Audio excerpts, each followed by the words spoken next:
back to episode 5 of the Flaviar Whiskey Advent Calendar. Today we are reviewing Oaklore 4-grain bourbon whiskey. This is 46 ABV, or as a layman would say, 92 proof. This is from North Carolina, Charlotte, to be specific, based off of our passport here, which doesn't make sense because we're not traveling abroad for this one, and we would not get a stamp, which is sad news. But anyway, however, you would still need a passport if you don't have a real ID. Well, get a real ID. What is this, 1940? What a tax grab, bro. That it's a weekly episode topic. Mike, dig this bad boy out while I talk about the whiskey. Attention, fellow travelers. Welcome to North Carolina, the birthplace of aviation. To your left, Kill Devil Hill, where Orville Wright of the Wright brothers made the first powered flight in 1903. To your right, the Piedmont home to Oaklore Distilling Company. Charlotte, North Carolina is nestled in the heart of Piedmont region and an area quickly becoming known for the ideal climate for aging premium whiskey. Here, two dads, Matt and Tom, aka Mike and Derek, created Oaklore Distilling Company out of a shared love for both wheated and rye bourbons, interesting, resulting in the development of a remarkable 4-grain bourbon whiskey.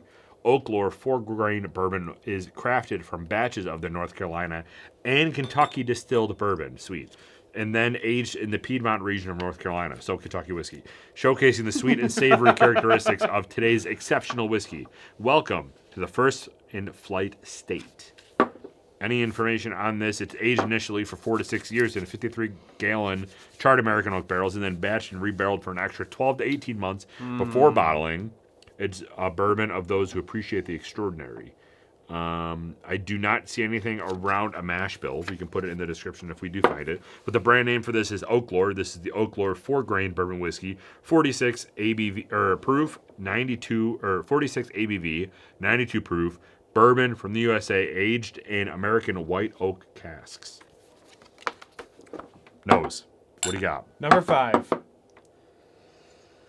Surprise, surprise, friendo. It's eerily similar to number 4. Dude, if you put this next to number 4, you wouldn't be able to know. You? Yeah, I was just going to say, would you be able to tell the difference? Okay, so vanilla, toffee, wood sugar.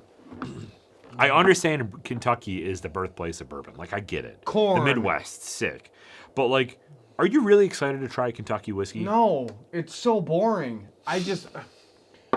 The weather's the same. I love how much we infuriate whiskey community people. The grain is the same. There's no barometric pressure change. There's the same place. It's such a small state. The most exciting thing that could change potential flavor is that Buffalo Trace flooded within the years 2020 to 2026. Like, guys, and God bless Kentucky, because the bourbon industry is like, I don't know, $9 billion in tax revenue a year for the state, like, because of tourism. It's amazing, and they're profitable, and they're a healthy state, and I get it, but, like, my Lanta, there's got to be more that we can do. Like, the American single malt needs to take over. Yeah. Wheated bourbons need to take over. Like, it's just...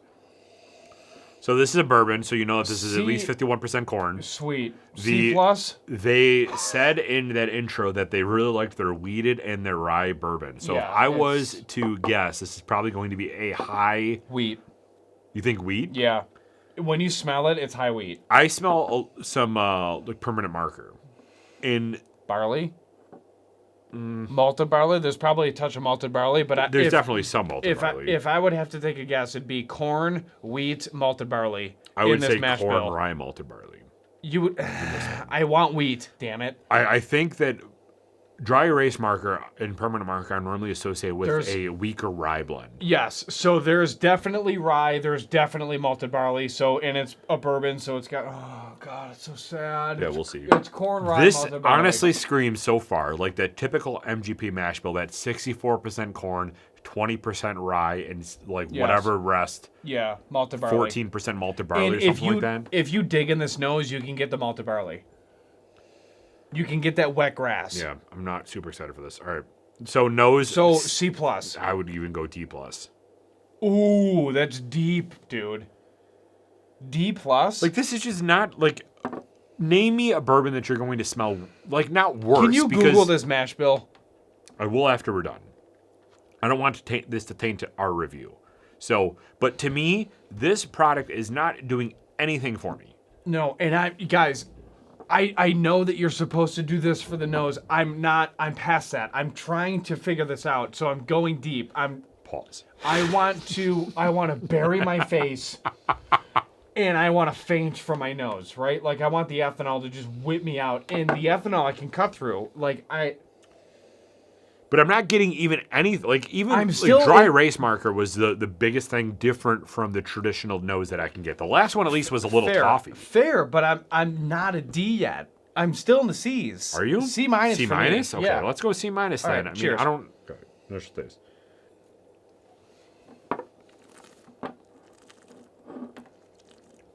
Okay, now I'm in the D. No, I'm just kidding. It's got legs on it. It's a little more viscous. I like the molasses taste to this. There's some molasses in here. Yeah, but comparing it to the last one was at least more sweet of like that burnt sugar cube. This is just kind of like... You trying to fight, bro? You like the last one better? No. God, no. Oh, I like the last one better. Really? Yeah. Yeah, this is better than the last one. 5 is better than 4. 2025 Advent Calendar. 4 is better than 5. So... Why are you saying this one's better? It's more well-rounded. The other one was a little more sharp. You know, all you got was like the burnt creme brulee. This you don't have at all. This is smoother. This is more vanilla. This is more wood sugar. It's a sweeter, more full-bodied option compared to number 4. So, you know, I would honestly prefer the other one, but I think that I'd prefer the other one because it was different than traditional Kentucky. This is very traditional Kentucky, in my opinion, which is well-rounded, wood sugar, Kentucky, decent option. Like this one, the last one at least had that creme brulee, burnt sugar taste to it that I thought was different. You know what this is? To me, Four Roses. Yeah. And I'm talking like entry-level Four Roses. You can buy a liter for like $32. Yeah. Like, not a 750, like a 1 liter for $32. Yeah. You know? It's got a twist off. You know, no cork. That Four Roses, that's what this tastes like. So what are you getting on the initial taste? I'm getting the wood sugar, the caramel, the vanilla, of course. I'm getting the little bit of oak. And you know what's wild? It's more any note, so I'm going to save it. I'm getting a note in here that's going to throw you for an absolute loop when we get to the ending note. But that's what my initial taste. C check. Mid-run. This is like having a 80, 85 mile an hour slider as a pitcher in the MLB. Like, you have it, it's a good option, but you're not throwing your arm out when you throw the pitch. Yeah. You know, like it's a mid-tier pitch. Like, that's what this is. Hey, we're trying to make money. We're going to put this out in the market. Or like for people that aren't stupid and watch baseball, like CJ Stroud. Like just like a mid-tier person that's just like, okay, cool. Yeah. You know, well, yes. Heavy front-loaded investment, right? First-round pick, CJ Stroud, whatever, hype. Did well in the combine. Brought him in. Mid-tier quarterback. Had some breakthroughs, right? You made your money back with this product. And then now you're trying to figure out how you're going to get CJ Stroud over the hump. Because defenses figured him out. The market kind of figured out your whiskey option, but you already got your ROI, so now you're trying to like expand it, but this is like a flagship. Here's my thing with the reason why I put this the way that I did. Because you said C minus, I agree with that initial taste. Going into the ending note, we can talk about the flavor that you said, so we'll transition into that. But to me, there's nothing here that screams cocktail, so immediately is out for a mixer. Yes. There's nothing here also that screams this is a good bourbon that I would drink by itself.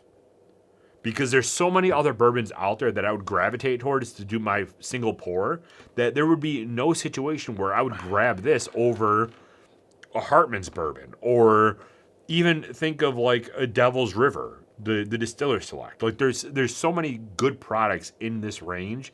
I just don't feel like this separates itself. That's because you're educated. To the novice, you would go to this. Would you, though? Because this isn't a brand that you find everywhere. This is Oaklore. Like, think of Elijah Craig. Would you take this over Elijah Craig? I don't know if I would. And I think the novice would probably grab Elijah Craig because they know what that product is. They're the same. Correct.